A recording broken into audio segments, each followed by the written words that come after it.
Filhos, damos início à celebração do nosso Tríduo Pascal. O Tríduo Pascal é uma única celebração em 3 momentos. Sempre é bom fazer esses breves apontamentos de liturgia. Hoje, a gente começou a celebração invocando a Santíssima Trindade. Começamos em nome do Pai, do Filho e do Espírito Santo. No final, não haverá bênção, porque a celebração não terminou. Ela se prolonga até o final da vigília. Amanhã, na celebração da Paixão, a gente vai começar em silêncio, não se diz o em nome do Pai e a celebração continua. E ao final, de novo, não haverá bênção. Quando for no sábado santo, na vigília de Páscoa, a gente vai começar na escuridão, diante de um fogo. E de novo, o padre não vai dizer em nome do Pai, do Filho e do Espírito Santo no começo, mas ao final da missa da vigília haverá bênção solene. Uma única celebração em 3 momentos diferentes. Quem toma parte hoje deve tomar parte amanhã e depois.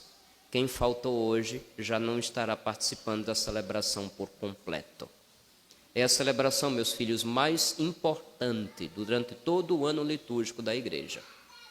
Eu mesmo me realizo, eu sempre disse para os meus colegas, liturgicamente, eu realizo bem e me realizo no meu sacerdócio, celebrando o Tríduo Pascal. Liturgicamente, muito mais do que qualquer outra celebração ao longo do ano, mais do que a festa do Coração de Jesus de Laranjeiras. Liturgicamente, eu me realizo celebrando o Tríduo de Páscoa. Meus filhos, o dia de hoje ele tem toda uma carga de significado. Já começou pela manhã todo o clero, todos os sacerdotes da arquidiocese, junto ao arcebispo Dom Josafá, celebrando a Santa Missa, onde nós comemoramos a instituição do sacerdócio, o fazei isto em memória de mim. Ao longo do dia, somos chamados a ter no Senhor toda a nossa atenção, mas ter especialmente em 3 grandes sinais que celebramos hoje, aquela presença de Jesus que não pode faltar em nenhuma época e em nenhum lugar, nem mesmo em Laranjeiras. Não pode faltar o padre, não pode faltar o sacerdote, aquele que detém, pela imposição das mãos recebida na sucessão apostólica, aquele mandato e aquela missão de Jesus: façam isto em memória de mim. Ele deu a ordem, nós estamos aqui para cumprir. O outro grande sinal que celebramos é aquele sinal que o Cordeiro de Deus que tira o pecado do mundo, aquele que vai substituir os cordeiros previstos no Antigo Testamento, conforme a palavra de João Batista, vai instituir na ceia tomando pão e vinho e dizer: é o meu corpo, é o meu sangue. Nós vimos isso na segunda leitura de hoje, da carta de São Paulo aos Coríntios, quando ele diz: eu vos transmiti aquilo que eu mesmo recebi. É função perene da igreja transmitir algo que não lhe pertence. É função perene daqueles que receberam, pela imposição das mãos, o mandato do Senhor, repetir, fazer presente, fazer memória no sentido bíblico, tornar presente aqui e agora aquele único ato de nosso Senhor que tem valor perene. É a instituição do Santíssimo Sacramento da Eucaristia, em que o Senhor, na forma de ceia e nas espécies do pão e do vinho, faz presente diante de nós o seu único sacrifício da cruz. Cada missa é este sinal. É o meu corpo, é o meu sangue. E junto com esses dois sinais, o sacerdócio e a Eucaristia, pelo gesto de lavar os pés dos seus discípulos, nosso Senhor vai nos dar um mandamento novo. Começa dizendo: se eu, o Senhor e Mestre, vos lavei os pés, vós também deveis lavar os pés uns dos outros. Dei-vos o exemplo, para que façais a mesma coisa que eu fiz. Quem continua a leitura do capítulo 13 do Evangelho de São João, vai ver nosso Senhor repetir: dou-vos um mandamento novo. Lembram? Que vos ameis uns aos outros. Toda vez que eu pergunto qual é o mandamento de Jesus, o povo confunde e cita o Antigo Testamento. Não vou fazer vocês passar essa vergonha hoje de novo, não. Mas em outras ocasiões eu me recordo, quando perguntei qual é o mandamento de Jesus, é um monte de gente: amar a Deus com todas as coisas e a próximo como a si mesmo. Mentira, não é isso não. Nós cantamos ainda há pouco: eu vos dou um novo mandamento, que vos ameis uns aos outros, assim como eu vos amei, disse o Senhor. Até a música repete: que vos ameis uns aos outros, porque o próprio Senhor repetiu também. Releiam, capítulo 13, logo após a ceia, logo após o lava-pés.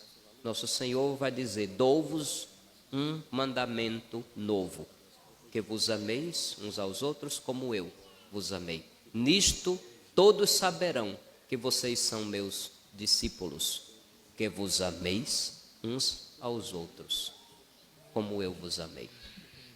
É neste ponto que eu gostaria de me deter um pouco este ano. Vocês devem ter percebido que cada ano eu me detenho sobre algo distinto, porque esses são os 3 grandes temas. Quando eu era pequeno e minha avó me passava o catecismo de perguntas e respostas, uma das perguntas era: qual é o sinal do cristão? Eu não sei se vocês lembram, aqui alguns que eu soube que até uns 30 anos atrás, 40 anos atrás, faziam catequese com as catequistas de mais tempo. Eu fiquei sabendo que aprendiam mais ou menos a mesma coisa. Qual é o sinal do cristão? E a gente tinha que saber na ponta da língua. O sinal do cristão é o sinal da cruz. Está correta a resposta? Está. Corretíssima. Talvez não esteja correta a forma de entender esta resposta. Porque corre-se o risco de pensar no sinal do cristão apenas como um símbolo que se desenha, que se esculpe, que se pinta, que se coloca nas praças, nas pontas mais altas das torres das igrejas, que se pendura como uma gargantilha, num brinco, no pice, na venta, nas orelhas, no pulso, no tornozelo, de 2 traves retas cruzadas, a cruz. Sim, corremos o risco de pensar apenas no símbolo que se desenha, que se esculpe.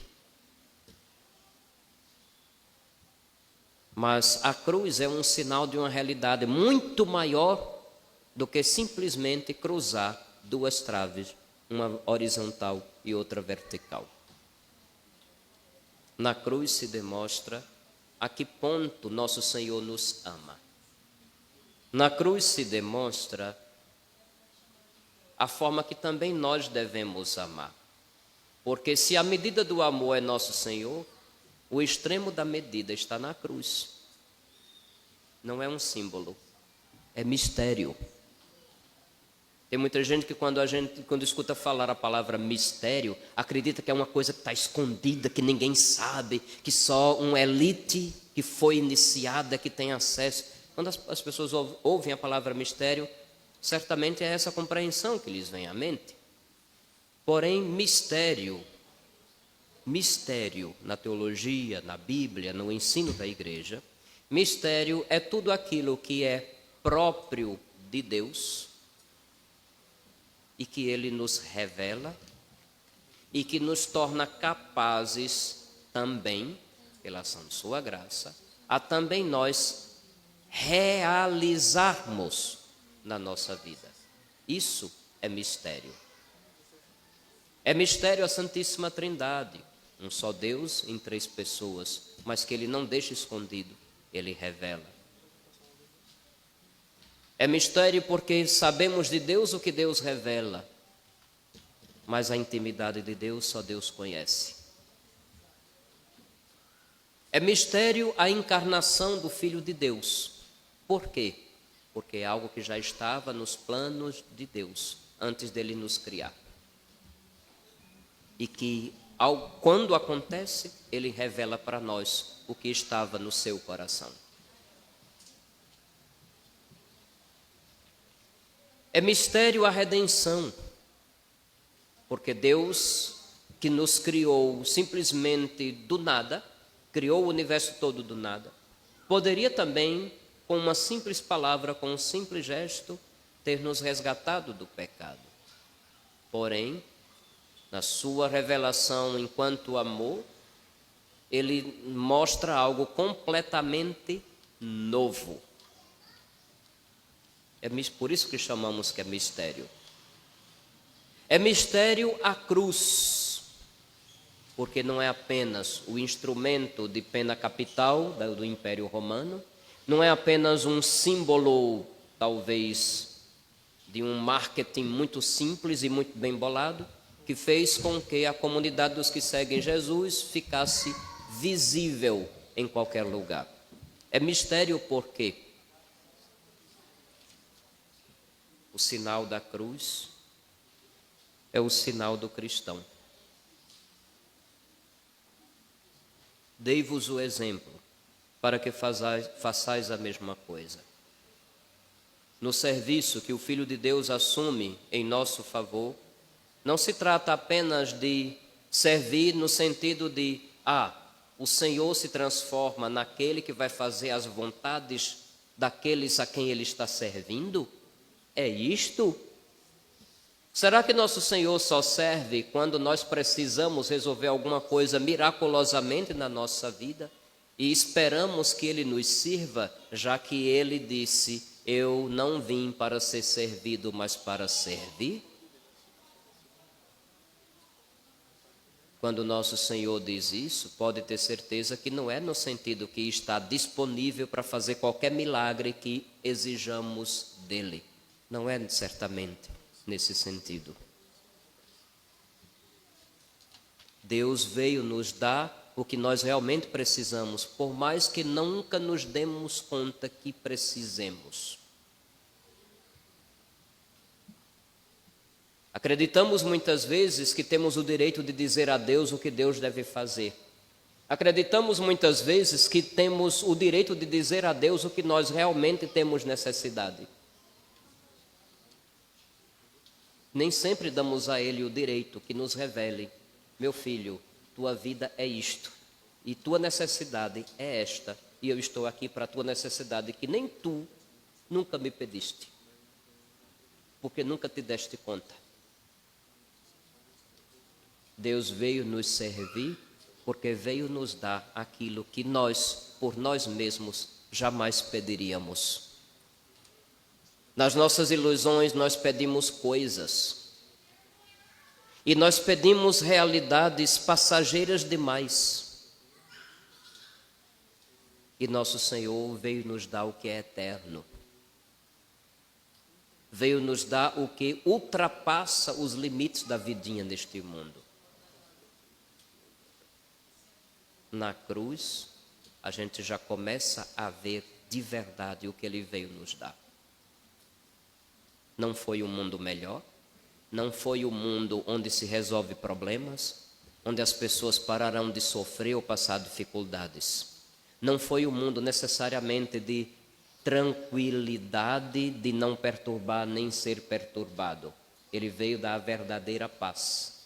Não necessariamente o não me perturbe que eu não te perturbo. Muita gente entende a paz resumidamente dessa forma.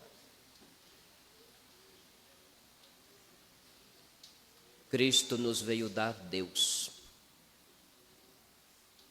Talvez para algumas pessoas extremamente materialistas, que procuram realização pessoal nas coisas daqui, afirmar que Cristo veio nos dar Deus parece uma coisa muito assim abstrata, muito fora da realidade.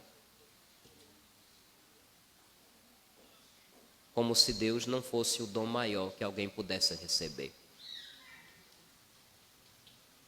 Quando Ele dá o dom da fé, e Ele dá toda vez que cada pessoa é batizada. Quando Ele dá o dom da fé, Ele nos dá a capacidade de recebê-lo. Como Ele se dá. Porque a nossa resposta de fé é digamos assim, a nossa recepção a Ele. Mais do que a uma ideia. Muita gente, infelizmente, reduz as questões da fé a coisas do intelecto, a verdades que o meu intelecto vê, alcança ou é alcançado e se dá uma resposta. Mas se pensamos assim, ainda estamos muito limitados. A resposta do nosso intelecto ao dom da fé é o nosso receber de Deus o que Deus nos quer dar, Ele mesmo. E nos dando Ele mesmo, se chocando com este mundo cheio de maldade e de pecado, como o preço do nosso resgate, Ele assume o amor com que se dá até a consequência do extremo. Tendo amado os seus que estavam no mundo, amou-os até o fim. Meus filhos, sim, a resposta do catecismo está correta. O sinal do cristão é o sinal da cruz. Mas enquanto a cruz foi entendida como o mistério de um amor que se entrega completamente. Enquanto a cruz foi entendida como o mistério de alguém que vem nos servir daquilo que nós precisamos, mesmo que nunca tenhamos pedido. Como o mistério de alguém que, renunciando a si mesmo sem deixar de ser Ele mesmo, nos dá todo Ele, para que a nossa vida, aprendendo dEle, auxiliada por Ele, possa dar uma guinada, um erguimento de nível e de tudo mais que a gente sequer pode imaginar. Nisto todos saberão que sois meus discípulos, se tiverdes amor como eu amei vocês. Se a gente pudesse atualizar o mistério da cruz no dia de hoje, quer dizer, a gente sempre pode. A graça nos capacita para isso. A gente é que muitas vezes arruma desculpa, preguiça e acha mais interessante os rituais. E não se passa de rituais. E acha mais interessante as igrejas lindas que foram construídas, cheias de sinais, de pinturas, de obras de arte. E não passamos disso. Sim, nós somos capazes de atualizar o sinal do cristão. Como é que o mundo vai saber que em Laranjeiras tem um povo católico? Porque aqui está cheio de igrejas históricas. Tem muitos lugares cheios de igreja que viraram museus ou ruínas. Muitos por aí. E Laranjeiras corre esse risco também. Já temos 2, ou melhor, 3, fechadas, interditadas. Mas qual é o sinal que se vai saber que em Laranjeiras tem um povo católico, um povo cristão? Nisto todos saberão que sois meus discípulos, se tiverdes amor uns aos outros, tal como eu. E meus filhos, quando a gente parte para situações concretas, quantas vezes nos custa ser este sinal? atualizado. Quantas vezes nos custa fazer o bem a quem nos fez o mal, dando perdão? Porque amar aqui não é estar distribuindo sorrisos e abraços. Isso aí é teatro. Uma pessoa falsa consegue tranquilamente sorrir para você, lhe abraçar, fazer um cafuné e tudo mais. Amor vai além disso. Claro, se o ato de amor for também acompanhado com um carinho, com um sorriso, quanta beleza e quanto bem pode fazer.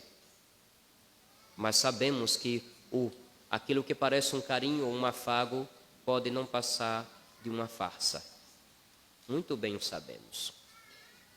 Quanto custa, às vezes, fazer o bem a quem nos fez o mal? Quanto custa, às vezes, falar bem de quem inventou uma mentira a nosso respeito?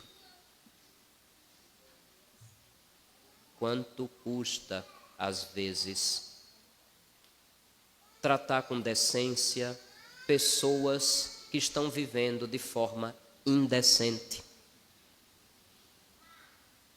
Quanto custa, às vezes, para nós, muitas vezes nosso ego muito ferido, acolher aquelas pessoas que ainda vivem numa determinada situação bastante complexa, por viver em segundas ou terceiras núpcias. Quantas vezes nos custa acolher uma pessoa que carrega consigo tendências afetivas que não são culpa da pessoa, que se desenvolveram ao longo da vida por conta de um histórico familiar conturbado? Deixa eu dizer diretamente, quanto nos custa às vezes acolher, compreender pessoas com tendências homossexuais? Eita, vão dizer que o padre agora vai levantar a bandeira do arco-íris. Não é isso que eu estou fazendo. Eu estou tentando lembrar para cada um quanto nos custa amar como Jesus ama. Ou será que tem limites? Ou será que algumas pessoas não precisam, eu não vou dizer não merecem, a palavra correta não é não merece, ninguém merece ser amado. Ou será que esses que eu citei aqui não precisam do amor de Deus, não precisam do amor de Cristo, não precisam do amor de Deus, do amor de Cristo através do nosso amor de cristãos? Quanto nos custa?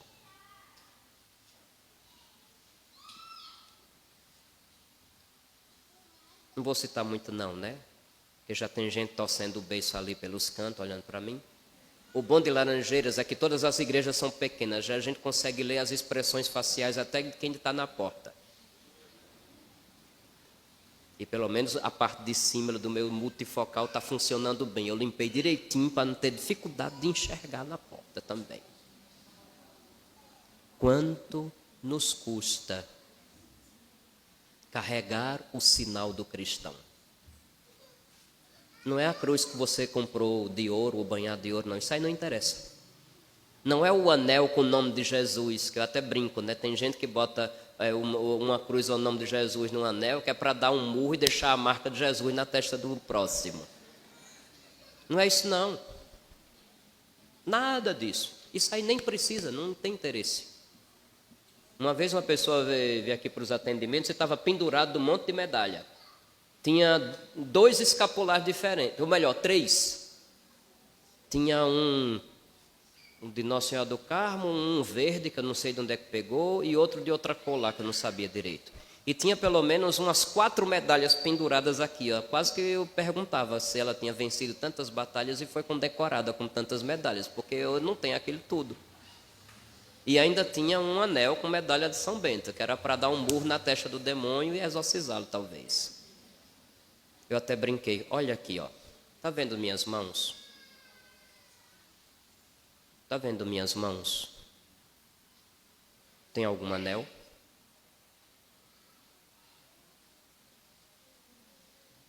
Se eu tivesse casado, eu teria uma aliança. Mas não é esta a minha vocação. E para que eu tenha compromisso com Deus e com os pobres, eu não preciso botar nenhum anel.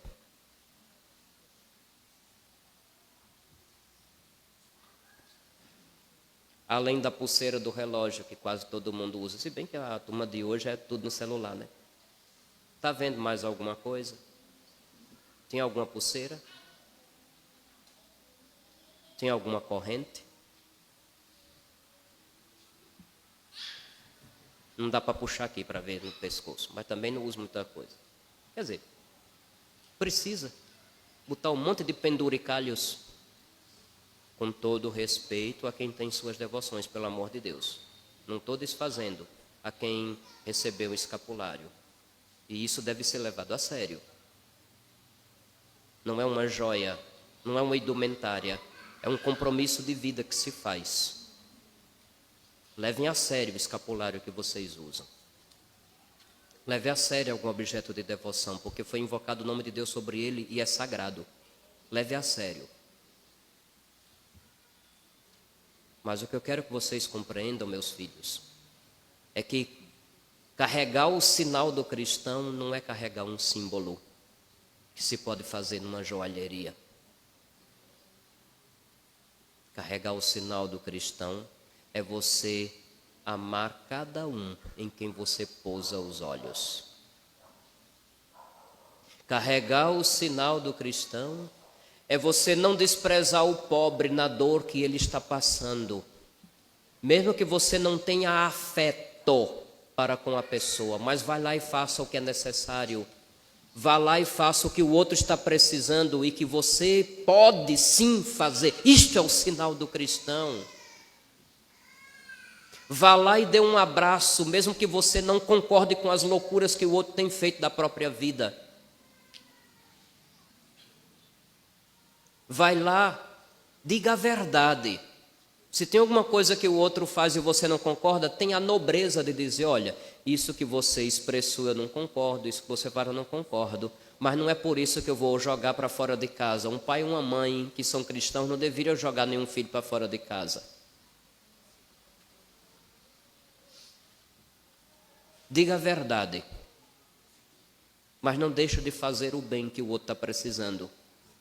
Diga a verdade, mas não despreze nem humilhe o outro, que talvez a sua própria condição de pecador já é humilhante. O pecado que se tornou público, mais humilhante ainda, não o humilhe mais. Não é necessário fazer isso. Não é caridoso fazer isso. Não é cristão fazer isso. As únicas vezes no Evangelho que Jesus ficou pé da vida com alguém, eita padre, essa expressão, sim, esta expressão. Jesus ficou pé da vida? Ficou. Ai, meus ouvidos imaculados. Alguns vão gritar de novo, né? O padre está dizendo que Jesus ficou pé da vida. Tem vergonha na cara, safado. Vai mudar de vida, vai mudar de mentalidade, pelo amor de Deus.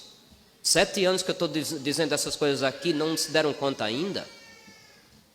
Quando Jesus ficou pé da vida? Tem. Foi com gente falsa, gente de duas caras, gente hipócrita e gente que explorava e abusava a boa fé dos outros. Ele ficou pé da vida. Ele chegou a dizer, ai de vós. No Evangelho de São Lucas, que nós lemos este ano, foi dita as 4 bem-aventuranças, depois os ai de vós.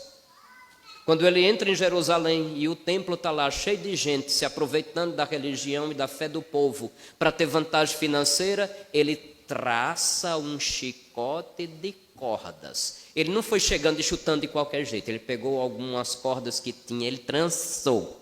Você imagina que Jesus estava dizendo, eu te amo, deixa eu fazer um nozinho para meter no teu lombo. Sim, Jesus ficou pé da vida. Com gente falsa, com quem explorava os mais pobres, com quem usava de religião para ter vantagem pessoais. Foi com esses que Jesus ficou pé da vida. E ele pode ficar pé da vida comigo e contigo, se nós, que carregamos pelo batismo a marca dele, não formos coerentes ao agir de acordo com esta mesma marca de Cristo que carregamos em nós. O sinal do cristão é a cruz. Mas como é que isso acontece? Quando nós nos renunciamos a nós mesmos. quando nós somos capazes de calar em determinados momentos, para que as nossas ações falem primeiro, antes de corrigir alguém, antes de jogar na cara do outro o pecado dele ou dela. Quando nós somos capazes a deixar de lado até os nossos direitos a um descanso, a uma remuneração, e renunciando àquilo que nos é de direito, vamos em socorro do outro na sua necessidade. O amor, meus filhos, nunca é merecido por ninguém. O amor é sempre dado de graça. Não é à toa que este amor de Cristo que nos alcança através dos sacramentos, em cada sacramento, esse amor nos vem através de uma graça. Olha o nome. É graça ele ter feito do jeito que fez. É graça ele ter escolhido os 12 e dito para eles: façam isso em memória de mim. E por graça eles transmitiram a outros, ao longo da história chegou até nós. E um dia um sucessor dos apóstolos, por graça, me concedeu também, para que eu seja a graça ou o canal da graça para a comunidade onde eu estiver. É graça que aquele pão e aquele vinho, em cada santa missa, tornam presente de novo aquele único e perpétuo sacrifício do Senhor por mim e por ti. É graça a vida dele que no sinal do sacramento nos é dada. É graça que nos torna capazes de ser como ele, de agir como ele, de amar como ele. E por causa disso, ser sinal no mundo. O sinal do cristão é a cruz. Você trouxe a sua para consagrá-la com a do Senhor na missa de hoje? Ou deixou-a em casa?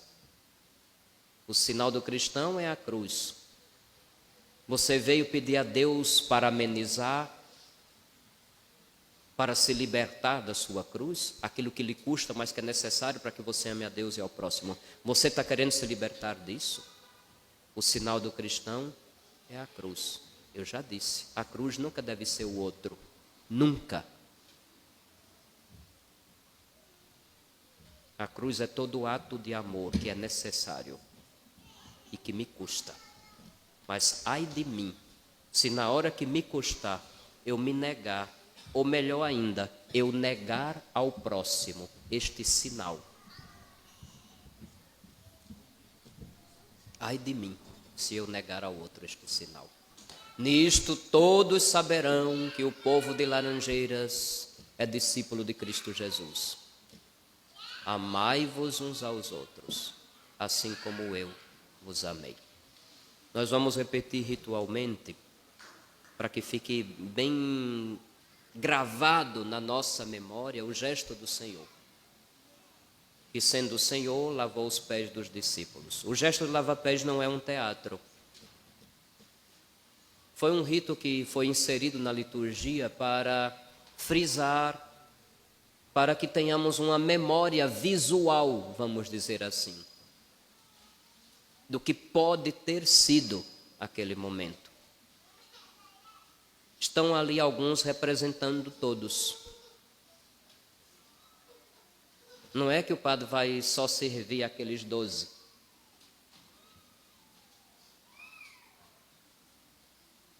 Ali eles estão representando a todos vocês. O que é que aquilo ali quer dizer? Que nosso Senhor, através dos ministros da igreja, de novo quer se colocar à disposição do povo dele. Que nosso Senhor, através dos ministros da igreja, deseja de novo dar a vida pelo povo dele. Que nosso Senhor, através dos ministros da igreja, quer ser experimentado presente no meio do povo dele.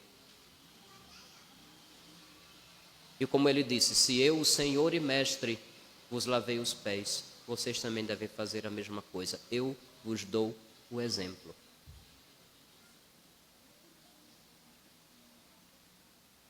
Ai da igreja, se lhe faltarem servidores, como Cristo é servo. Ai da igreja. Ai da paróquia que não tem um padre que se doe pelo seu povo.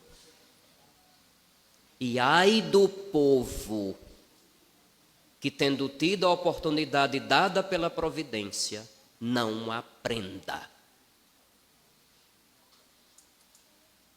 Ai do povo que, tendo tido a oportunidade da providência, não aprenda.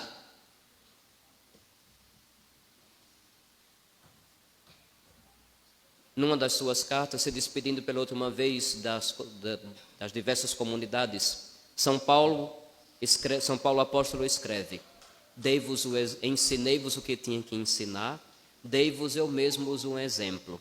Se a partir de hoje algum de vós se perder, não é mais culpa minha.